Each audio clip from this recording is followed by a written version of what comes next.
প্রথম দেখায় মনে হবে যেন এই মানুষগুলো লাখ লাখ টাকার এলাচ টেবিলের উপর ছুঁড়ে ফেলছে।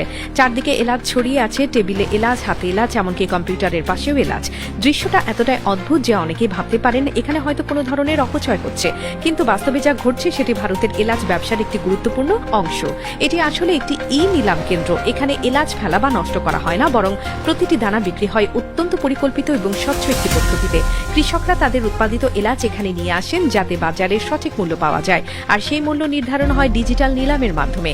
নিলাম শুরু হওয়ার আগে ক্রেতারা এলাচের দানাগুলো খুব ভালোভাবে পরীক্ষা করেন। তারা এলাচের রং, আকার, গন্ধ এবং সামগ্রিক মান যাচাই করেন, কারণ এই বিষয়গুলোই নির্ধারণ করে একটি লটের প্রকৃত মূল্য কত হবে। সবকিছু যাচাই করার পর শুরু হয় আসল প্রতিযোগিতা। এরপর প্রতিটি ক্রেতা নিজের কম্পিউটার থেকে ডিজিটালভাবে দর দিতে শুরু করেন। যার দর সবচেয়ে বেশি হয় তিনিই পুরো লটটি কিনে নেন। ফলে কৃষকরা তাদের পণ্যের জন্য প্রতিযোগিতামূলক মূল্য পান এবং পুরো কেনাবেচা প্রক্রিয়াটিও অনেক বেশি স্বচ্ছ হয়ে ওঠে।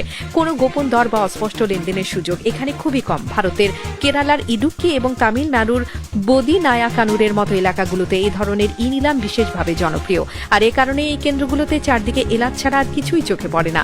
তাই প্রথম দেখায় এলাচ ছুঁড়ে ফেলার দৃশ্য মনে হলেও বাস্তবে এখানেই নির্ধারিত হয় লাখ লাখ টাকার এলাচের বাজার মূল্য।